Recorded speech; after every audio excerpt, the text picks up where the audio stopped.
I think walking is the best form of exercise all around. Our bodies are designed to walk. It requires no equipment. Everyone knows how to do it. It's free. You can do it anywhere, anytime, and it carries the least risk of injury of any form of exercise. The only thing you really need for it is a good pair of properly fitting shoes.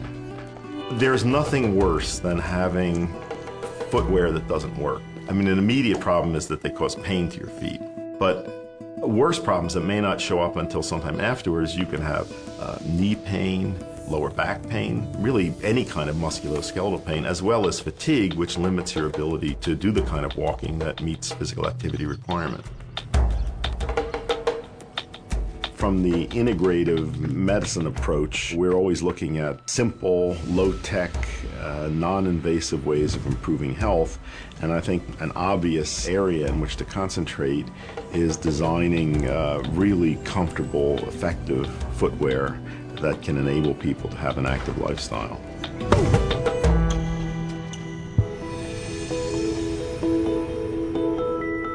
As a podiatrist, I've helped tens of thousands of people overcome pain and get back to living a healthy, active life. And I know that I can help you too.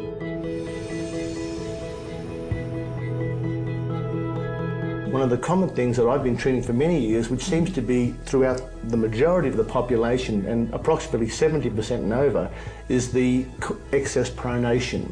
And for those who don't know what excess pronation is, we'll do a demonstration later. Yeah. But basically it's the rolling from the outside of the foot or the shoe to the inside on an excessive manner. And basically that causes a chain reaction of postural effects through the foot, the knee, the hip and the back.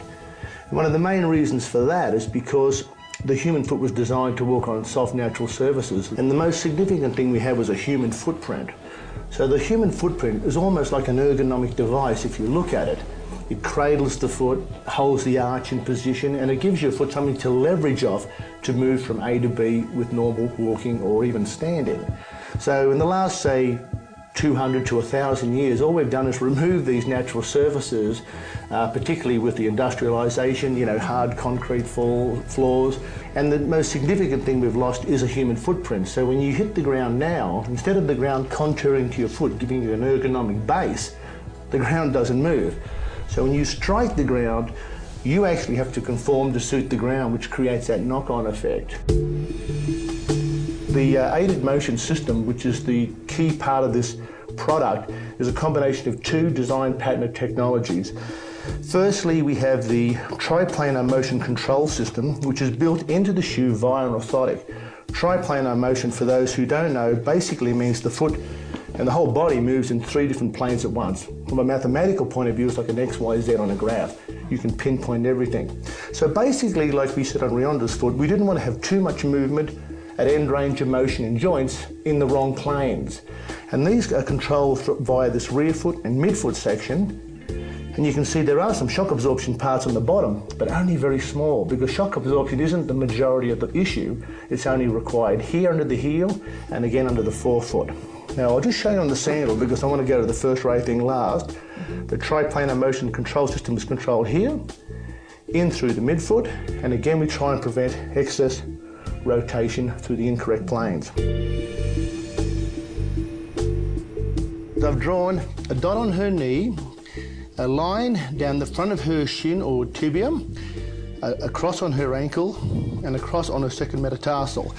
Now if we look at this curve here, or this curvature of this line, we call this excess pronation, or rolling inwards of the foot. It obviously rolls the shin in and the knee in. Now where we want Shondi to be is basically in this position. We'll pull that back, we'll also pull the other foot back and just get her to hold it there, and you can see how this line straightens up. The knee is now pointing in the normal, what we call sagittal plane, or front direction, and this line is running right over the second toe, so the knee and the second toe line up. Now if we let her foot just relax now, Shondi, you'll see that the foot rolls back in, and that excess pronation actually collapses the arch, puts a lot of pressure on the big toe joint, and this creates a lot of stress with all the musculature, the knee, and even the foot. Now what we're going to do is get Shondi in the Dr. Weil Integrative Footwear sandal and compare her to a regular sandal. So in this sandal here, you can see that the foot, the line is nice and straight, and basically it's like that because the foot is maintained from a side profile, from the heel to the midfoot, right up through the forefoot. And this basically controls the balance of the whole foot. Unlike this flip-flop, or what we call sandal, whereby there is no support, the foot is allowed to roll inwards, basically because there's no control around the heel or the midfoot or even the forefoot. So basically, this is what we want as far as alignment goes.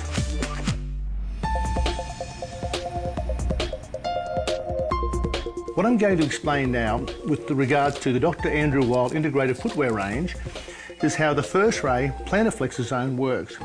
Now, if you look at the position of this, you'll see it's under the big toe and there is a cavity here, which makes it easy for the big toe to plantar flex or push down during walking.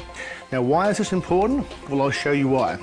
We'll get Shonda's foot, I'll turn it to the side, and I want her to lift her foot up. And as you can see, it's very important for the big toe to extend itself and push down in this area. But when walking on hard, flat ground, this is not possible, so it tends to jam the joint, affecting the posture of the foot and the forefoot, obviously the midfoot, subtalar joint, right through the knee and the back. So when we have a look at Shonda's foot from the bottom, we want the big toe joint to be able to move back or flex forward in this direction. And again, if we put the Dr. Andrew Weil Integrative Footwear sandal on, you'll see right underneath her big toe, the plantar flexor zone, which makes it very easy for her when she steps up, and I'm going to assist her here so you can see it. Just flex your foot there, Shonda. That flexes the big toe down, pushing through the plantar flexor zone to allow plantar flexion of the first ray, which is very, very important for the propulsive phase of gait, which is the step-off phase when you're walking. One of the things that I learned in my career of integrative medicine, I worked with an old osteopathic physician who was one of my mentors. And one of the things that he taught me was that when people come in complaining of knee pain, that may not be where the problem is, that the knee is the compensating joint for both the ankle and the hip. So if something's out of alignment here, you know, it can cause the knee to try to compensate. There's distortion and pain. And often people wind up having surgery on the knee when that wasn't really where the problem was. The knee wants to go this way. So if we have this excess pronation rotating out to in, you can see the effect of the knee, which commonly causes pain around here, under the kneecap, and that common clicking and crunching sensation we feel. So the first thing that's going to break down is the hinge, because it doesn't have the ability to compensate.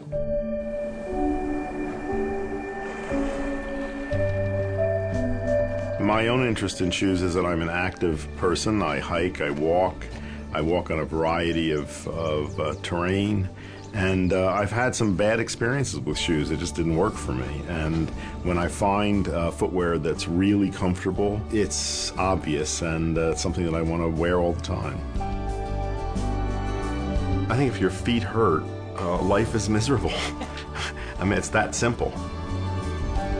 Our feet are our connection to the earth, and our body rests on them, and so everything from the ground up really depends on our feet.